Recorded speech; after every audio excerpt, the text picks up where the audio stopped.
Hello दोस्तों, स्वागत है आपका फिर से हमारे चैनल में। और दोस्तों आज मैं एक्सेल के डेट फॉर्मूलास लेके आया हूँ जो मोस्टली काम आते हैं। ये बहुत ही सिंपल है। आप एक बार देखोगे तो आपको समझ में आ जाएगा कि कैसे यूज़ करते हैं और उनका क्या यूज़ होता है। ठीक है दोस्तों पहला ई डेट है, वो कैसे काम करेगा। जैसे दोस्तों मैं यहाँ पर कोई डेट लगाता हूँ। जैसे दोस्तों मैंने 21 जुलाई 2019 लगाया। दोस्तों अब मैं यहाँ पे ई डेट लगाऊंगा। दोस्तों अब यहाँ पूछ रहे हैं स्टार्ट डेट, तो मेरी स्टार्ट डेट यही है। दोस्तों अब कॉमा ये पूछ रहा है कितने मंथ आपको इसमें ऐड करना है। दोस्तों जैसे मैंने बोला मुझे एक मंथ ऐड करना है, तो मैंने एक मंथ ऐड किया। दोस्तों तो मैंने जैसे इसमें एक मंथ ऐड किया तो इसमें वापस क्या बता दिया, एक महीना जो होगा वो 21 अगस्त 2019 को होगा। तो अगर मैं इसे माइनस कर देता हूँ तो उससे ये पिछला डेट बता देगा कि पिछली इससे एक महीने पहले क्या डेट थी। अगर आप प्लस में करोगे तो आपको आगे का बढ़ाएगा, अगर आप माइनस करोगे तो वो पीछे का बढ़ाएगा।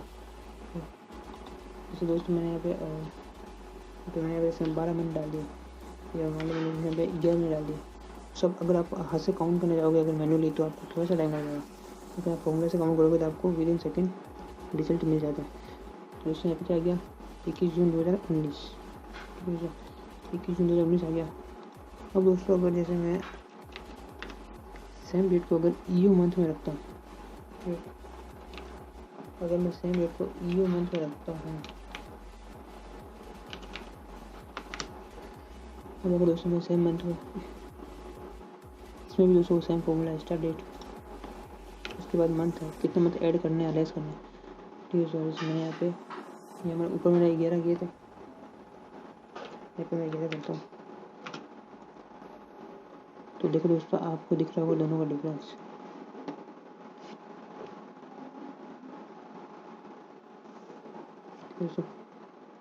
तो दोस्तों आपको डिफरेंस दिख रहा है कि मैंने स्टार्ट डेट दोनों के अंदर सेम डाली है, लेकिन दोनों के अंदर जो फॉर्मूला का जो है वो दोनों जो है डिफरेंस आ रहा है। यहाँ पे 21 जून आ रहा है, यहाँ पे 30 जून आ रहा है। क्यों? क्योंकि जो ई डेट है वो डेट टू डेट काउंट करता है और यू मंथ है वो मंथ टू मंथ काउंट करता है। चाहे आपने स्टार्ट डेट कोई भी डाली हो, लेकिन वो जो आप जितने मंथ काउंट ऐड करोगे वो उसकी लास्ट डेट आपको बताएगा। जैसे दोस्तों मैंने यहाँ पे 0 डाल दिया तो वो यहाँ पे इसकी एंड ऑफ डेट बता देगा। तो ईओ का मतलब दोस्तों क्या होता है कि एंड ऑफ मंथ। ईओ का मतलब होता है वो होता है end of month. You month मतलब एंड ऑफ मंथ। और जो ई डेट होती है वो होती है एंड डेट, फिर आपकी जो डेट है जहाँ से स्टार्ट किया वहाँ से एंड डेट क्या होगी, एक महीने में इतनी अपडेट डाल दो। जो सब ये तो समझ में आ गया होगा कि ई डेट और ई और मंथ में क्या फ़र्क है। अब चलते हैं दोस्तों नेटवर्क डेज के बाद। तो दोस्तों जो नेटवर्क डेज है वो क्या करता है, देखो जैसे मैंने यहाँ पे मैंने स्टार्ट डेट वो ले ली। अब मैंने यहाँ पे जैसे बोल दिया कि जुलाई 20 मैंने पूरा एक साल ले लिया। तो मैंने एक साल लिया दोस्तों, ठीक है। एक साल में मैं बोलता हूँ कि नेटवर्क डेज कितने हैं। तो फिर यहाँ पे क्या है, ये कुछ स्टार्ट डेट, मैंने स्टार्ट डेट सेलेक्ट कर ली। फिर बोलता एंड डेट, मैंने एंड डेट सेलेक्ट कर लिया।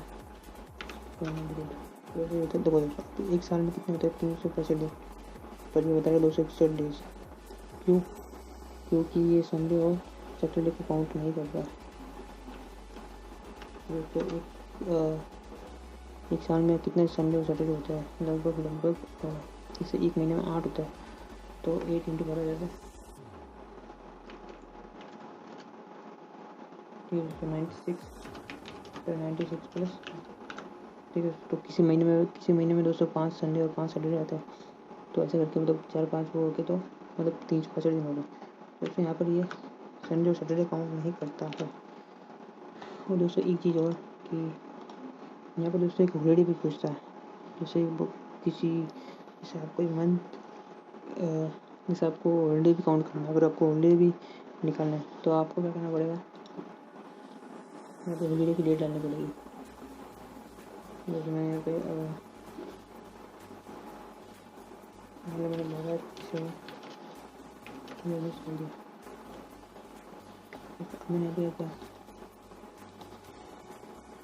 जैसे मैंने हॉलीडे सेलेक्ट किया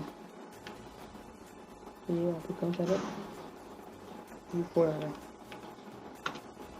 तो ठीक है, तो इसने हॉलीडे भी कम कर दिया। दूसरा क्या है कि जो नेटवर्क डेज है उसमें क्या कर सकते हो कि जब आपको स्टार्ट डेट और एंड डेट सेलेक्ट करनी पड़ती है तो उसके अकॉर्डिंग वो आपको नेटवर्क डेज दे देता है। और अगर कुछ हॉलीडेज है तो उसको आपको डेट वाइज डालना पड़ेगा। ठीक है, चाहे एक हॉलीडे है, चाहे 2 हॉलीडे है, चाहे 3 हॉलीडे है, आपको डेट डालनी पड़ेगी यहाँ दोस्तों। जितने भी हॉलीडेज है उसकी डेट करनी पड़ेगी और फिर इसमें उसको सेलेक्ट करना पड़ेगा।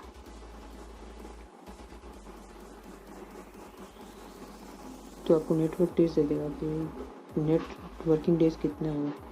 ठीक है, जिसमें वो संडे और सैटरडे काउंट नहीं करेगा। और दोस्तों तीसरा जो होता है वो होता है वीक डेज। दोस्तों तो वीक डे क्या करता है कि जैसे संडे है तो संडे को क्या काउंट करेगा, 1, उसको 2, उसको 3, उसको 4, उसको 5, उसको 6, उसको 7 और उसको 7।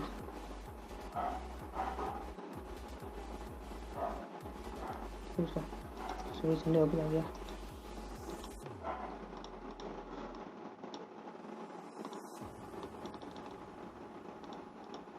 ठीक है, तो जो वीक डे है वो संडे को 1 काउंट करता है और मंडे को 2 ऐसा करके और शनिवार को सैटरडे को 7 काउंट करता है। तो सर तो वीक डे में क्या होता है, आपको डेट डालनी पड़ती है। जैसे इसमें यहाँ पे वीक डे डाला, कॉमन ब्रैकेट ओपन किया, मैंने अपने डेट सेलेक्ट की और एंटर दिया। तो दोस्तों इसे बताते हैं एक का मतलब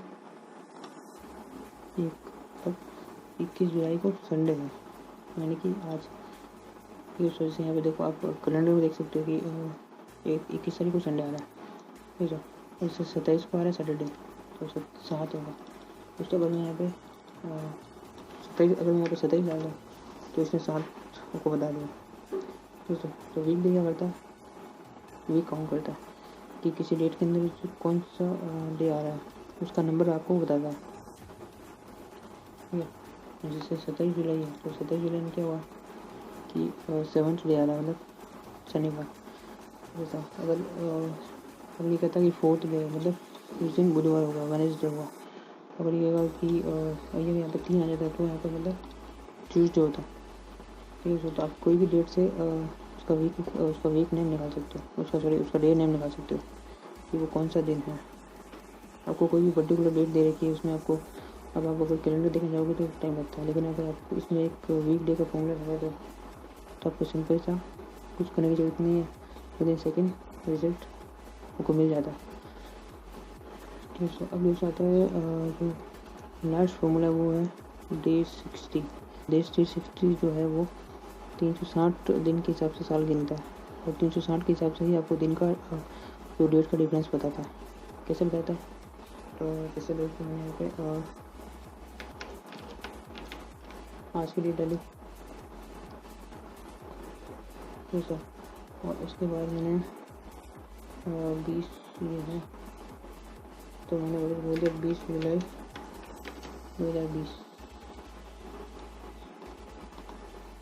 ठीक है, ये 20 जुलाई के लिए मैंने, मतलब मेरे पास 1 साल हो रहा है। ठीक है, अब इसमें 362 दिन होता है। तो इसमें पूछा स्टार्ट डेट फिर कॉमा फिर एंड डेट फिर ब्रैकेट 10 सॉरी ये एंड डेट हो गई और एंटर। फिर दोस्तों इसने देखो कितना बताया 359। क्यों बताया कितने, यहाँ पे मैंने 20 कर दिया, 21 नहीं किया इसलिए। ठीक है दोस्तों, ये डे टू डेट गिनता है और ये 360 दिन नहीं गिनेगा इसमें, जबकि इसमें 362 दिन होता है, ये 360 के हिसाब से ही गिनता है। आपको किसी डेट का डिफरेंस निकालना है 20 का, तो जैसे मैंने यहाँ पे डाल दिया 31 जुलाई में डालता हूँ इसी महीने का। ओह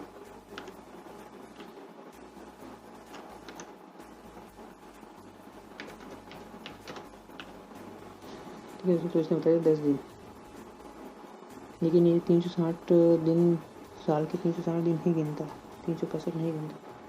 तो इससे जो डे 360 है वो दो डेट के बीच का डिफरेंस कैलकुलेट कर देता है, लेकिन 360 के हिसाब से।